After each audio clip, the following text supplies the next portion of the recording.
कहा जाता है कि तारे हमसे बहुत दूर हैं।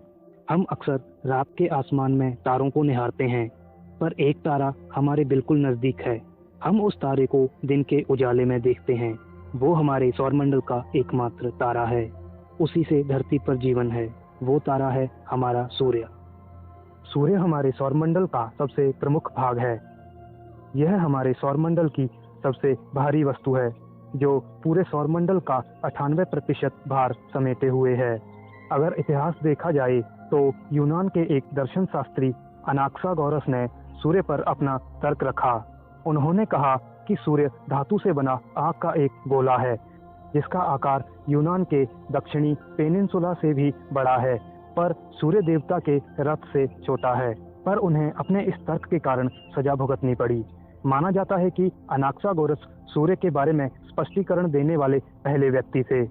आज हम तकनीकी की मदद से सूर्य की पृथ्वी से सटीक दूरी का पता लगा चुके हैं, पर एरेटोस्थेनेस शायद इतिहास के पहले वो व्यक्ति थे जिन्होंने सूर्य की पृथ्वी से दूरी का सही अनुमान लगाया था, जो कि उनके अनुसार 14.9 करोड़ किलोमीटर थी। उनके द्वारा पता लगाई गई दूरी हमारे आज के आंकड़ों से काफी मिलती जुलती है। 16वीं शताब्दी में एक और महान वैज्ञानिक निकोलस कोपरनिकस सामने आए, जिन्होंने सूर्य और पृथ्वी को लेकर सदियों से चली आ रही धारणाओं को ही बदल दिया। कोपरनिकस के समय से पहले यह माना जाता था कि पृथ्वी हमारे ब्रह्मांड का केंद्र है और सूर्य व अन्य ग्रह इसका चक्कर लगाते हैं।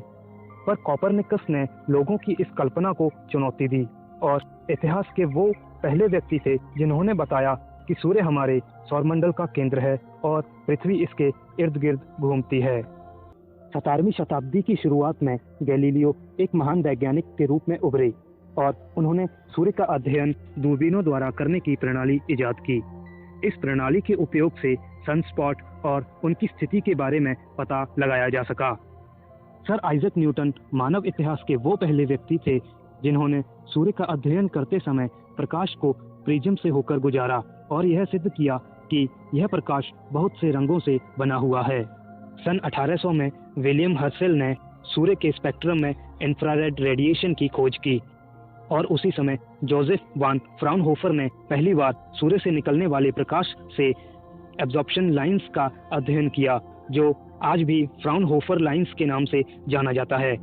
जैसे जैसे मनुष्य का विकास होता गया, सूर्य को लेकर नई नई पहेलियां सामने आती गईं और अंत यह खगोलविद का एक दिलचस्प विषय बन गया। सन 1800 के बाद लॉर्ड कैल्विन ने कहा कि सूर्य एक पिंड है जो धीरे धीरे ठंडा हो रहा है। अर्नेस्ट रदरफोर्ड ने सन 1904 में यह दावा किया कि सूर्य की ऊर्जा का मुख्य स्रोत रेडियो एक्टिव डिके हो सकता है और अंत में 20वीं सदी के महान वैज्ञानिक एल्बर्ट आइंस्टाइन ने सूर्य की ऊर्जा का स्पष्टीकरण अपनी विख्यात इक्वेशन E=mc² से दिया। सन 1920 में सर आर्थर एडिंगटन ने यह तथ्य सामने रखा कि सूर्य की कोर का प्रेशर और टेम्परेचर न्यूक्लियर फ्यूजन रिएक्शन पैदा करता है। यह रिएक्शन हाइड्रोजन को हीलियम में बदलकर ऊर्जा पैदा करती है। लेकिन यह तथ्य सन 1930 में भौतिक शास्त्री सुब्रमण्यम चंद्रशेखर और हंस थेथे द्वारा साबित किया गया। हमारे सूर्य के भार का 74% भाग हाइड्रोजन और 25% भार हीलियम से बना है। बाकी अन्य भारी धातुएं हैं। सूर्य को स्पेक्ट्रम के आधार पर G2V श्रेणी में रखा गया है। G2 का अर्थ है कि इसकी सतह का तापमान लगभग 5000 केल्विन है, जिसके कारण इसका रंग सफेद प्रतीत होता है। सूर्य हमारी आकाशगंगा मिल्की वे के केंद्र से लगभग 28,000 प्रकाश वर्ष दूर है और इसे मिल्की वे का एक चक्कर लगाने में लगभग 240 से लेकर 250 लाख साल का समय लगता है, जिसे कॉस्मिक ईयर कहते हैं।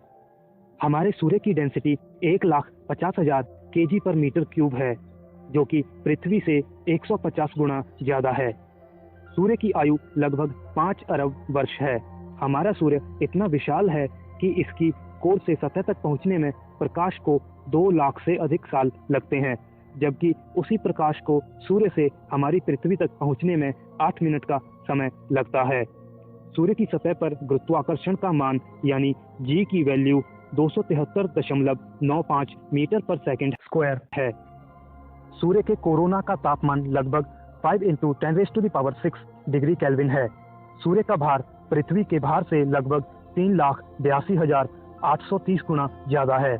सूर्य की ऊर्जा न्यूक्लियर फ्यूजन से पैदा होती है, जो कि प्रति सेकंड 70 करोड़ टन हाइड्रोजन को 69.50 लाख टन हीलियम में परिवर्तित करती है और प्रति second 50 lakh ton gamma ray ऊर्जा में परिवर्तित की जाती है। सूर्य पृथ्वी की तरह ठोस पिंड नहीं है, इसलिए भूमध्य रेखा पर यह अपना एक चक्कर 25 दिन में पूरा करता है और वहीं ध्रुवों के पास यह अपनी धुरी पर एक चक्कर लगाने में 35 दिन का समय लेता है। सूर्य की सतह यानी कि फोटोस्फीयर का तापमान लगभग 5800 डिग्री केल्विन होता है और सनस्पॉट ठंडे क्षेत्र होते हैं जहां तापमान 3800 डिग्री केल्विन होता है। एक सनस्पॉट का एवरेज डायामीटर 50,000 किलोमीटर तक होता है।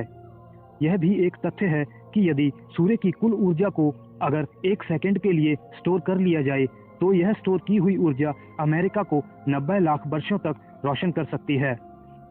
वैज्ञानिकों का अनुमान है कि सूर्य लगभग 4.5 अरब वर्षों से सक्रिय है और अभी इसमें इतना ईंधन है कि यह भविष्य में लगभग 5 अरब वर्षों तक ऐसे ही सक्रिय रहेगा।